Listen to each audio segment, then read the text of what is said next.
Hello, नमस्कार। GS study group YouTube channel में आप सबका स्वागत। आज हम संस्कृत व्याकरण में समास के बारे में पढ़ेंगे। दूसरा हमारा जो टॉपिक, महत्वपूर्ण जो टॉपिक है, समास। तो समास शब्द की व्युत्पत्ति, इनके भेद और किस प्रकार का जो समास विग्रह किया जाता है, इन सब के बारे में हम अध्ययन करेंगे। तो बने रहिए आप इस वीडियो के अंत तक। तो सबसे पहले हम पढ़ते हैं समास। अब समास जो शब्द की व्युत्पत्ति कैसे हुई, तो देखिए समास शब्द की सबसे पहले पढ़ते हैं व्युत्पत्ति। ये शब्द भी लिखा हुआ है तो आपके दिमाग में संधि याद आनी चाहिए। यानी जो भी शब्द जो लिखे जा रहे हैं, तुरंत जो भी हमने पिछला जो चैप्टर संधि के बारे में पढ़ा है, तो आपको बताना है कि इसमें कौन सी संधि है। तो इसमें देखिए य के आगे आधा अक्षर है, इसका मतलब इसमें यण संधि है। इसकी जो संधि विच्छेद है वी धन उत्पत्ति, यण संधि है। कौन सी संधि है? यण। अब जो समास शब्द की व्युत्पत्ति कैसे हुई है, इसको समझते हैं। तो समास शब्द में सम, उपसर्ग, अस धातु और व्यंज प्रत्यय है। इन तीनों से मिलकर के समास शब्द बना है। सम उपसर्ग है, अस धातु और गंज प्रत्यय, ये उपसर्ग है। सम क्या है? उपसर्ग, अस धातु है। अस धातु का मतलब होता है फेंकना। अस का मतलब होता है फेंकने के अर्थ में इस धातु का प्रयोग किया जाता है, फेंकने के अर्थ में।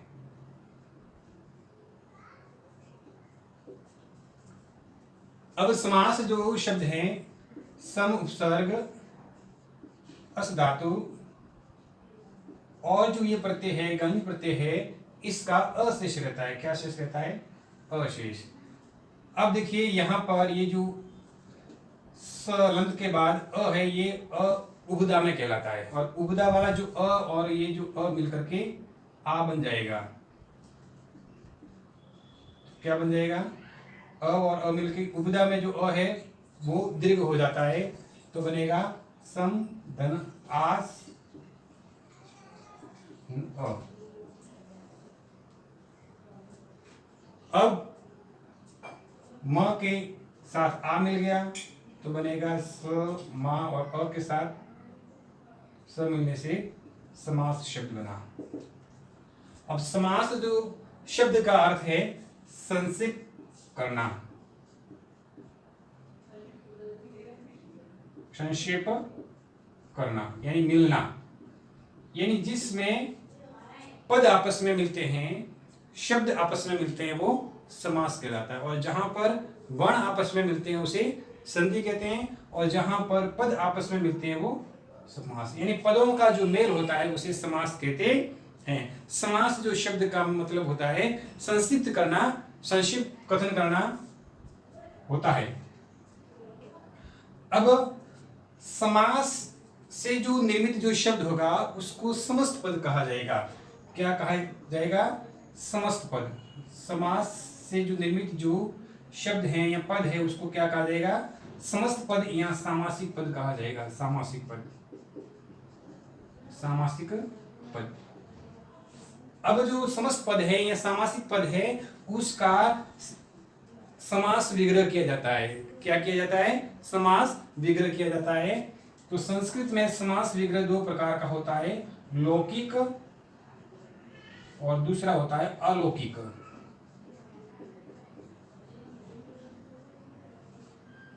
लौकिक विग्रह है जो प्रचलित जो भाषा है उसके अंतर्गत विग्रह किया जाएगा, तो वो लौकिक होगा। और जिसमें प्रत्यादि शब्दों को जोड़ करके जो विग्रह किया जाएगा वह अलौकिक विग्रह कहलाता है। अब जो समस्त पद है उस समस्त पद का विग्रह करने पर, जैसे एक शब्द है पीताम्बर, पीताम्बरम। अब इसका जो विग्रह करेंगे तो पीतम धन अम्बरम,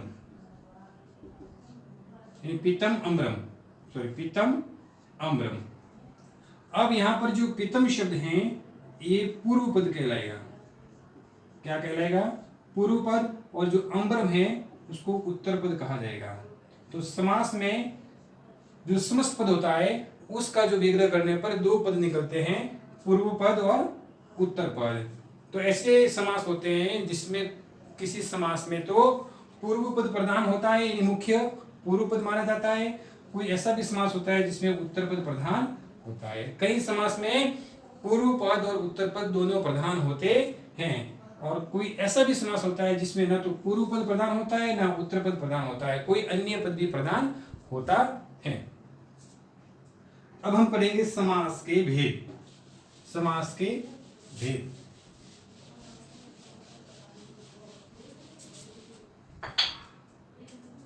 समास के भेद।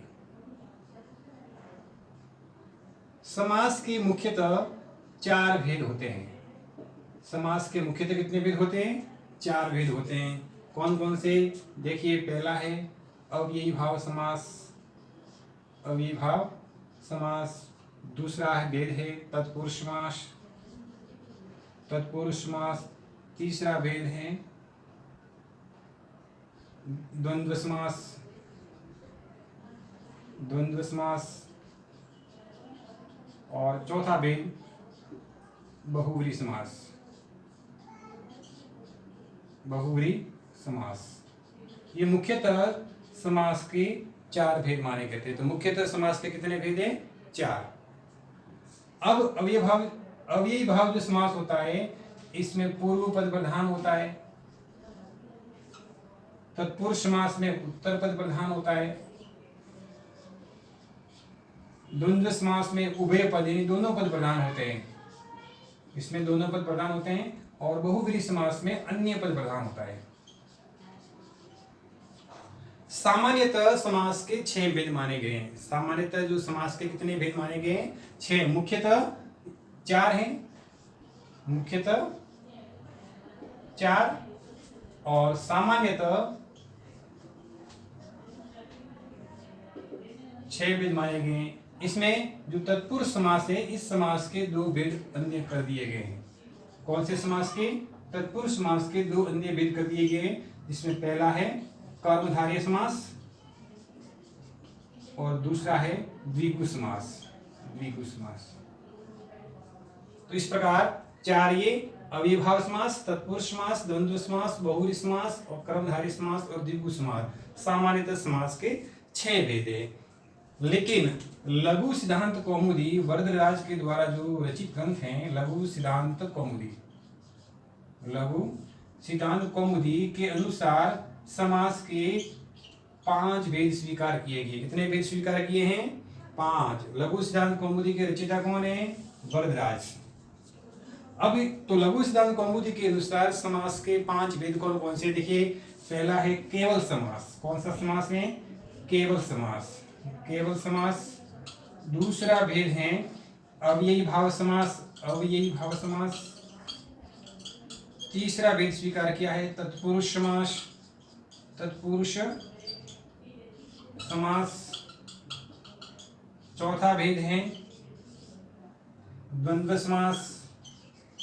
और 5वां भेद है बहुव्रीहि समास। बहुव्रीहि समास।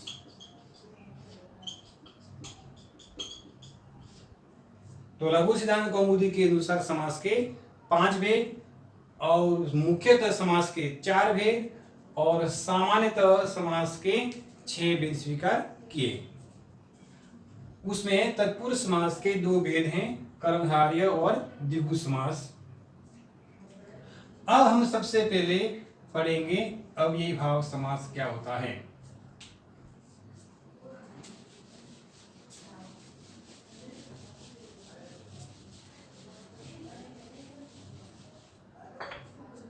तो सबसे पहले हम आज पढ़ते हैं अव्ययी भाव समास। अव्ययी भाव समास।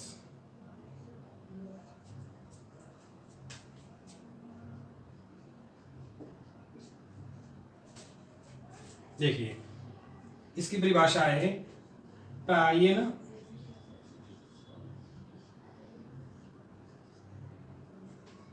पूर्व पदार्थ प्रधान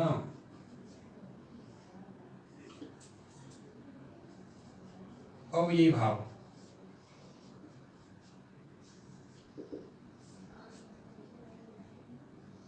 प्रायेण पूर्व पदार्थ प्रधानम अव्ययी भाव।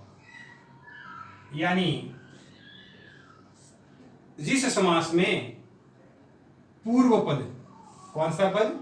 पूर्व पद। समास समस्त पद में दो पद होते हैं, पूर्व पद और उत्तर पद। तो जिस समास में पूर्व पद प्रधान हो, पूर्व पदार्थ प्रधानम अव्ययी भाव समास होता है। अव्ययी भाव समास से निर्मित जो शब्द भी होगा वो नपुंसकलिंग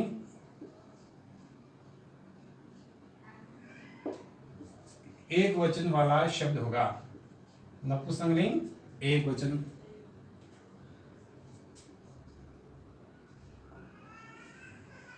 और जो पूर्व पद होगा, दो पद होंगे समास में होते हैं, जो पूर्व पद होगा वो उपसर्ग और दूसरा पद होगा यानी उत्तर पद होगा वो संज्ञा शब्द। अब ये भाव समास में जो पूर्व पद क्या होगा? उपसर्ग होगा, और जो उत्तर पद होगा वो कौन सा होगा? संज्ञा पद। दोनों मिलकर के, उपसर्ग और संज्ञा पद दोनों मिलकर के अव्ययी शब्द बनेगा। क्या शब्द बनेगा? अव्यय। अब अव्यय शब्द क्या होता है कि वे शब्द जिसका किसी लिंग, विभक्ति, वचन में कोई रूप परिवर्तन नहीं होता है उसे कहते हैं अव्यय शब्द। इन अव्ययी शब्दों का किसी भी विभक्ति में, किसी भी लिंग में या वचन में कोई रूप परिवर्तन नहीं होता है, इसे जैसा लिखा जाता है। अब ये जो भाव समास है वो कई रूपों में प्रयुक्त किया जाता है। जैसे पहला है विभक्ति अर्थ में, पहला है विभक्ति अर्थ में। अनेक रूपों में इस समास को प्रयुक्त किया जाता है। तो विभक्ति अर्थ में कैसे प्रयुक्त करते हैं देखिए। तो विभक्ति अर्थ में अधि उपसर्ग लगा होगा। समस्त पद में अव्ययी भाव जो समास है वो यदि विभक्ति अर्थ में प्रयुक्त हुआ है तो उस शब्द के आगे अधि उपसर्ग लगा हुआ होगा। कौन सा शब्द? अधि। अधि उपसर्ग लगा हुआ होगा। और इसका जो विग्रह करेंगे तो अधि की जगह इति करना है और हरि शब्द में सप्तमी विभक्ति का प्रयोग करना है। जो उत्तर पद है उसमें कौन सी विभक्ति करनी है? सप्तमी विभक्ति। कैसे? देखिए, हरि शब्द का सप्तमी विभक्ति का बनेगा रूप हरौ। क्या बनेगा? हरौ। और अधि जो शब्द है इसके लिए मैंने क्या बोला है? इति। इति शब्द लिखा है। तो ये हो गया समास विग्रह हरौ इति। इसी प्रकार एक और शब्द है जैसे अधिगोपम। अधिगोपम जो उत्तर पद है इसमें कौन सी विभक्ति होगी? सप्तमी विभक्ति। तो सप्तमी विभक्ति में गोपम का बनेगा गोपी। क्या बनेगा? गोपी।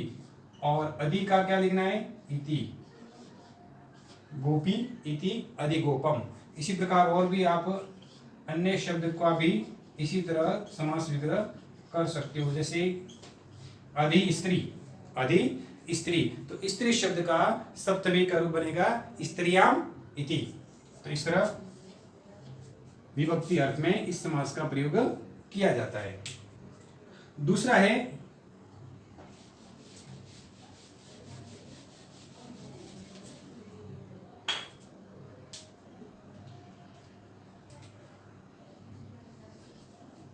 अनतिक्रम्य।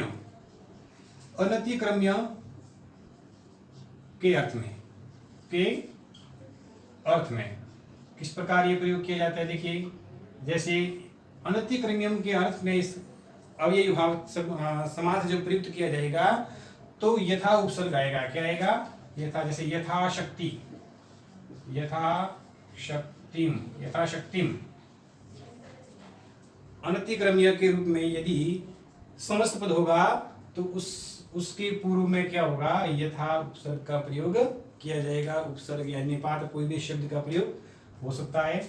तो यहाँ पर यथा सबसे पहले शक्तिम को तो उसी तरह द्वितीया एक वचन के रूप में ही लिखना है।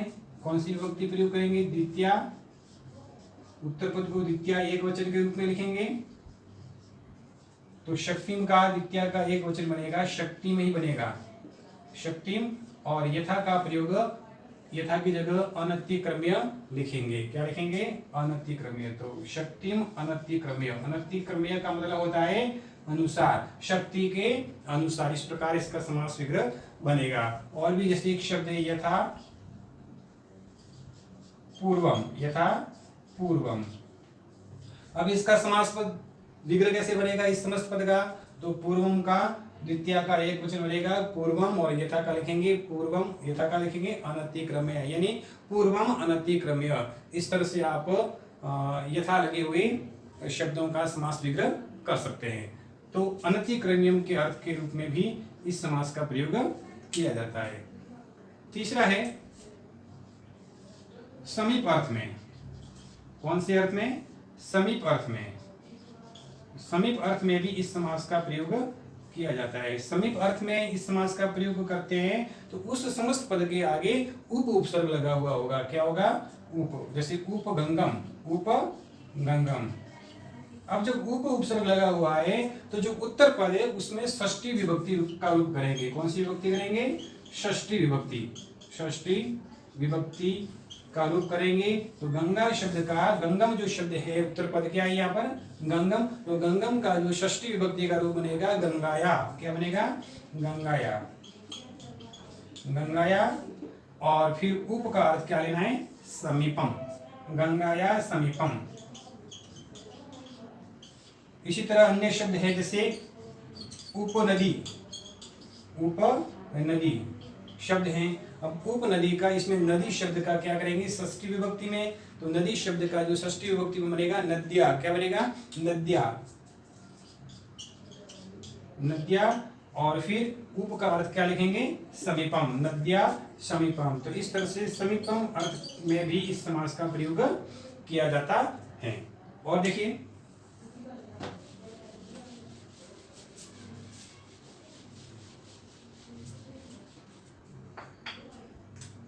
चौथा जो प्रयोग किया जाएगा वो विप्सा अर्थ में। कौन से अर्थ में, विप्सा अर्थ में, अर्थ में। विप्सा अर्थ में इस समास का जब प्रयोग किया जाता है तो प्रति उपसर्ग का प्रयोग किया जाएगा।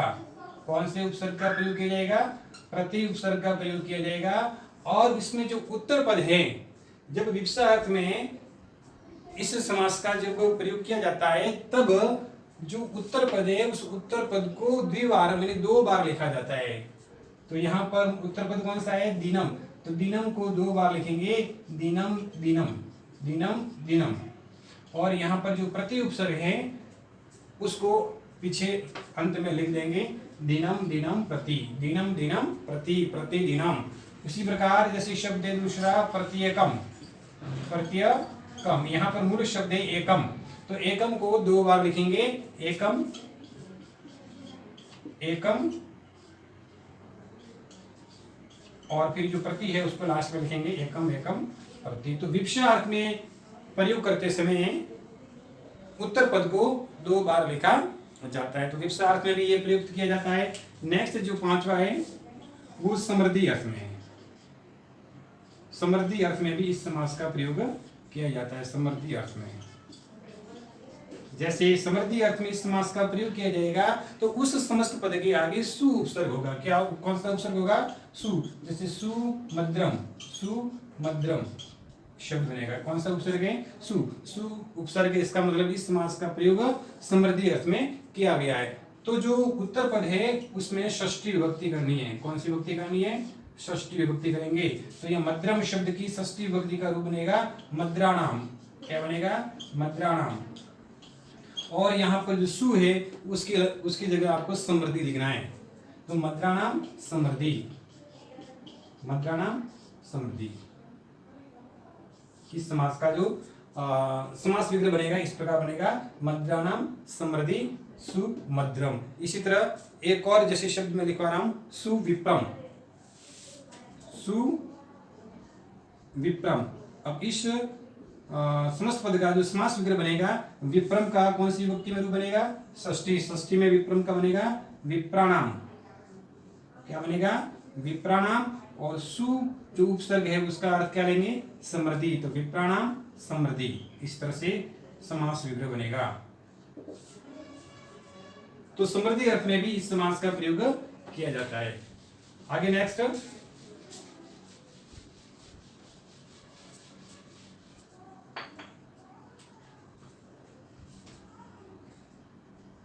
व्यर्धी अर्थ में भी इस समास का प्रयोग किया जाता है। व्यर्धी अर्थ में, और व्यर्धी अर्थ में जब इस समास का प्रयोग किया जाएगा तो उस समस्त पद के आगे दूस या दूर उपसर्ग होंगे। दूस या दूर उपसर्ग होगा। जैसे दूर यवनम, दूर यवनम। तो व्यर्धी अर्थ में इस समास का जो समस्त पद होगा उसमें दूस या दूर उपसर्ग का प्रयोग हुआ होगा। और उसका यदि हम समास विग्रह करेंगे तो उत्तर पद है उसमें भी षष्ठी विभक्ति का रूप करना है। कौन सी विभक्ति का रूप करना है? षष्ठी विभक्ति का रूप करेंगे। तो यवनम शब्द का जो षष्ठी विभक्ति का रूप बनेगा यवनानाम व्यर्धी लिखेंगे। दूर का बनेगा व्यर्धी, यवनानाम व्यर्धी। इस तरह से समास विग्रह हो जाएगा। नेक्स्ट है अभाव अर्थ में। अभाव अर्थ में भी इस समास का प्रयोग किया जाता है। अभाव अर्थ में, अभाव अर्थ में जब इस समास का प्रयोग किया जाएगा तो उसके आगे नीर या निस उपसर्ग होंगे। कौन से उपसर्ग होंगे? उस समस्त पद के आगे नीर या निस उपसर्ग से युक्त समस्त पद होगा। जैसे निर्बल, निर्बल एक शब्द है, सामासिक पद है। इसका समास विग्रह करेंगे तो नीर का जो अर्थ है वो अभाव अर्थ में लिखेंगे। और बल जो शब्द है, जो उत्तर पद है, उसमें षष्ठी विभक्ति का रूप करेंगे। कौन सी विभक्ति का रूप करेंगे? षष्ठी विभक्ति। तो बल शब्द का जो षष्ठी विभक्ति का रूप हो गया बलस्य, बलस्य। और नीर का हो जाएगा अभाव, बलस्य अभाव। बल का जो अभाव होता है वो निर्बल। इसी प्रकार निर्धन, निर्धन जैसे शब्द है निर्धन, इस सामासिक पद का जो समास विग्रह होगा वो होगा धनस्य अभाव। क्या बनेगा? धनस्य अभाव। तो अभाव अर्थ में भी इस शब्द का यानी इस समास का जो प्रयोग किया जाता है। नेक्स्ट है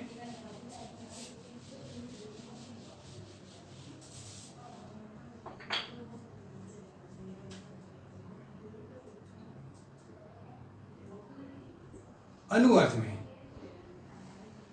अनुअर्थ में भी इस समास का प्रयोग किया जाता है। और अनुअर्थ में जब इस समास का प्रयोग किया जाएगा तो उस सामासिक पद के आगे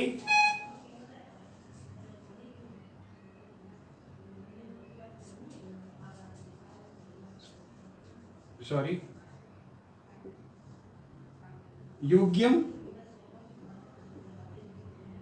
व पश्चात अर्थ में, योग्यम या पश्चात अर्थ में जब इस समास का प्रयोग किया जाएगा तो उस सामासिक शब्द के आगे अनु उपसर्ग होगा। कौन सा उपसर्ग होगा? अनु उपसर्ग होगा। अनु उपसर्ग से युक्त सामासिक पद होगा। जैसे अनुरूपम, अनुरूपम। तो योग्यम और पश्चात अर्थ में इस समास का प्रयोग किया जाता है। और योग्यम और पश्चात अर्थ में जब इस समास का प्रयोग किया जाएगा तो उस सामासिक पद के आगे कौन सा उपसर्ग होगा? अनु उपसर्ग होने के कारण जो उत्तर पद है उसमें षष्ठी विभक्ति का रूप करेंगे। कौन सी विभक्ति का रूप करेंगे? षष्ठी। तो रूप का जो षष्ठी विभक्ति का रूप बनेगा रूपस्य। क्या बनेगा?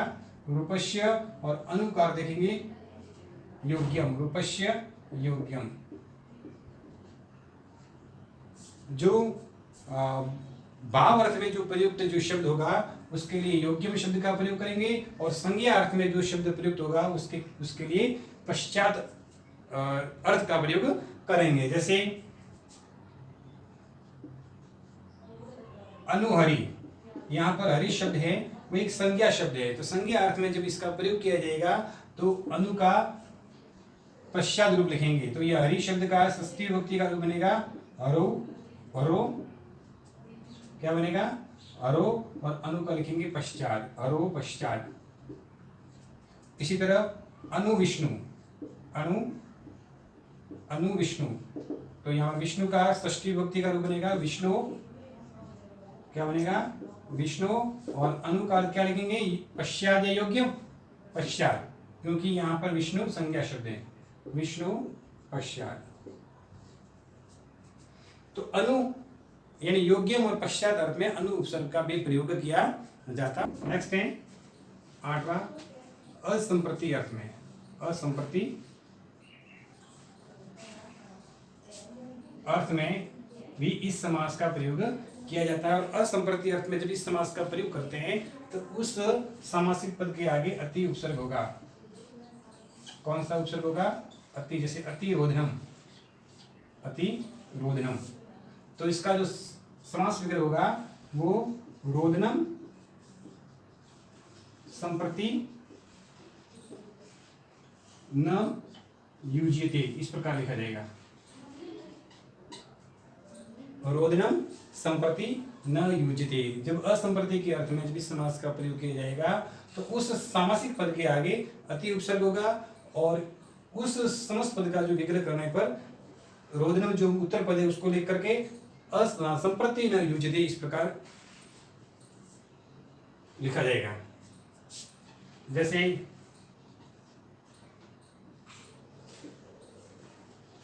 अतिरामम, अतिरामम तो बनेगा रामम संप्रति न युज्यते, ठीक है। अब इसी तरह एक और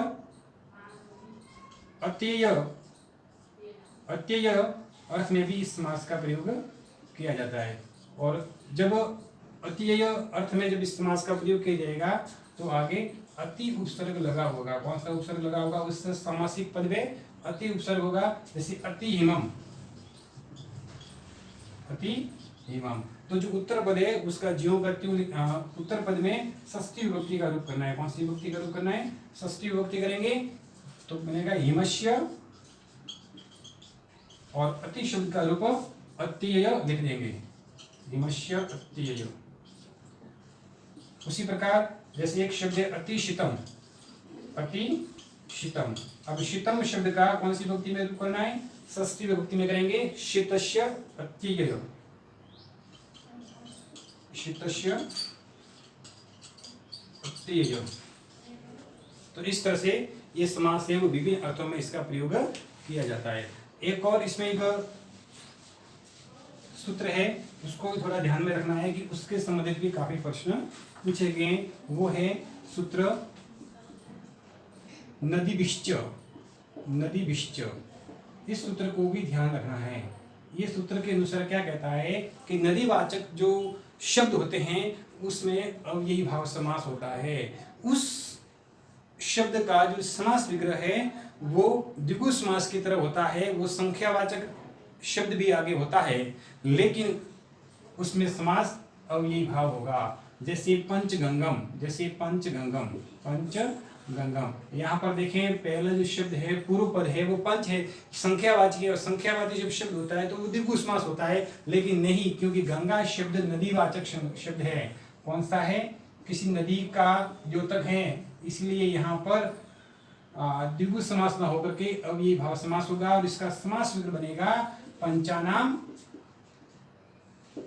गंगानाम समाहार, इस तरह से। अब ये जो समास विग्रह हुआ है ये द्विगु समास की तरह हुआ है, फिर भी यहाँ पर अव्ययी भाव समास है। कौन से सूत्र से, नदीभिश्च। और भी एक और है जैसे द्वियुम्नम, द्वियुम्नम।